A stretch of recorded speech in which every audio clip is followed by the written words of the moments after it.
Loss media एक form of media जो कि पहले एग्जिस्ट करता था लेकिन अब वक्त की धूल में दफन हो चुका है। एक लॉस मीडिया कुछ भी हो सकता है, like art works, films, music albums और literal work. Finding a lost media is really difficult और कभी कभी तो नियर टू इम्पॉसिबल होता है depending on the situation. But जब तुम्हारे पास एक लॉस मीडिया से रिलेटेड सारी इन्फॉर्मेशन होती है सिवाय उस लॉस मीडिया के, तो ये बहुत सारा फ्रस्ट्रेटिंग हो जाता है कि तुम्हारे पास सब कुछ होते हुए भी कुछ नहीं है। And that is, ladies and gentleman, is the philosophy of loss media.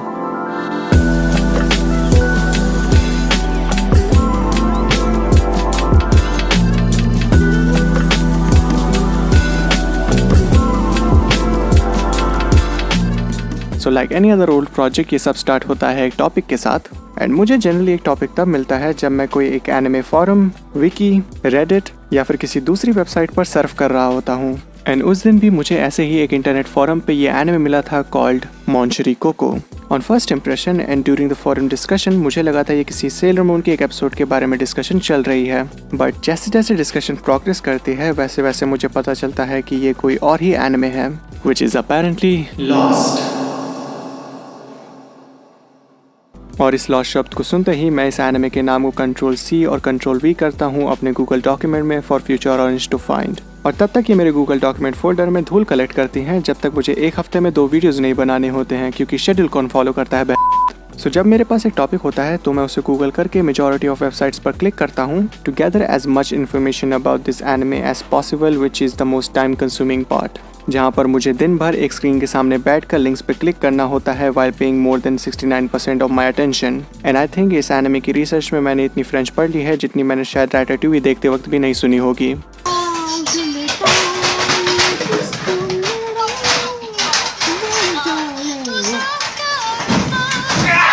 लेकिन जब ये मेरा लिंक्स पे क्लिक करने का काम खत्म हो जाता है एंड जब मुझे इस एनिमे से related enough sources and materials मिल जाते हैं जिनसे मैं समझ सकूं कि मैं किस तरह के टॉपिक से डील कर रहा हूं, तब मैं लॉस मीडिया कम्युनिटी या फिर अपने दोस्त, ग्रुप्स, डिस्कॉर्ड सर्वर्स या फिर कोई भी ऐसी जगह जहां पर मुझे अपने सवालों के जवाब मिल सके। And according to my past experience इन सब लोगों के पास ऐसे टॉपिक्स के बारे में अच्छी खासी इन्फॉर्मेशन होती है, बट अनफॉर्चुनेटली इस बार ऐसा नहीं था। उनमें से मेजॉरिटी लोगों ने मुझे वही बात बताई जो मुझे गूगल बता चुका था, और जो गूगल मुझे नहीं बता पाया था वो उन लोगों ने बताया ही नहीं। Bro, what should I do if there are no readers of a manga? Please help, I'm gay and stupid. You can't, cause these guys, they don't answer to sweet request. पर इसी बहाने कुछ अच्छे मीम्स बन गए। Usually ये सारी community search में बहुत सारा हेल्प करती हैं एज उनके पास पूरा इन्फॉर्मेशन का भंडार पहले से ही पड़ा रहता है और वो भी पूरे डिटेल में। बस प्रॉब्लम ये है कि आपको कुछ ट्रोल्स और टॉक्सिक मीमर्स का सामना करना पड़ेगा जो कि इस प्लेस को पूरा लिविंग हेल बनाती है। इस सिचुएशन का एक बहुत अच्छा एग्जांपल है हमारे साकी सनोबाशी का सर्च, जहाँ पर मीमर्स ने बेकार के मीम से पूरे सबरेडिट को भर रखा है, which makes it look like Alzheimer with brain tumour, जिसकी वजह से एक काम का इन्फॉर्मेशन मिलना मिरेकल से कम नहीं होगा।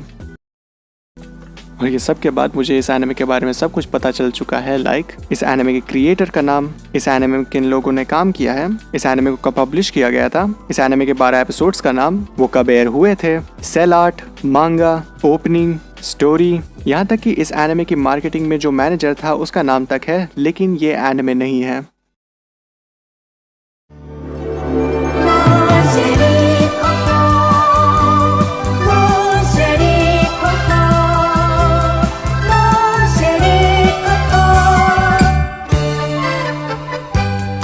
मॉन्शरी कोको एक हाफ जापानीज और एक हाफ फ्रेंच लड़की के ऊपर है जिसको फैशन डिजाइनर बनने का पैशन रहता है। यह एनिमे ओरिजिनली एक मांगा पर बेस है जिसके टोटल 3 वॉल्यूम्स हैं। इस मांगा के राइटर वाकी यामातो हैं जिन्होंने Haikara Sanji Toru, High Heel Cop, Love Pack जैसे टाइटल्स को लिखा है, पर आप उन्हें हाइकुरा सांजी तोरू नाम की एक अर्ली 2000 मूवी से रिकॉग्नाइज कर सकते हैं, which was originally a adaptation of her older anime with the same name।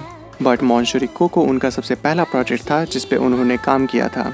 Since her debut, Yamato ने शोजो मांगा जॉनरा में बहुत सारे टाइप के वर्क्स पब्लिश किए हैं। Throughout these early works, she established her place as one of the most popular manga artist, also debuting in 1966 with a short story Dorobo तेंशी।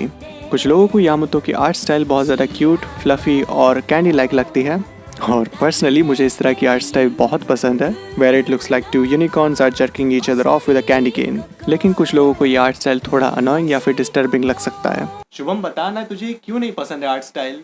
मोंशरिको की मांगा भी उसी तरह की क्यूट सी आर्ट स्टाइल को फॉलो करती है, पर एनिमे में कैरेक्टर डिजाइन्स को चेंज किया गया है, जिसका रीजन मुझे नहीं पता है कि क्यों। कुछ स्पेकुलेशंस का कहना है कि ये मार्केटिंग टीम का डिसीजन था, but we are not sure because the anime itself is lost. Yamato का सबसे पहला प्रोजेक्ट, मेरी सबसे फेवरेट आर्ट स्टाइल और इस एनिमे की आर्ट स्टाइल का चेंज होना मुझे इस एनिमे के बारे में और जानने के लिए फोर्स करती है। And I think I have almost found the anime because मुझे ये इन्फॉर्मेशन मिली थी कि कहीं पर ट्विटर पे इस एनिमे का एक VHS टेप एग्जिस्ट करता है, जिसका मतलब इंटरनेट पे किसी एक बंदे के पास इस एनिमे की एक कॉपी है, पर मैं अभी तक उस बंदे के बारे में कुछ नहीं पता लगा पाया हूँ।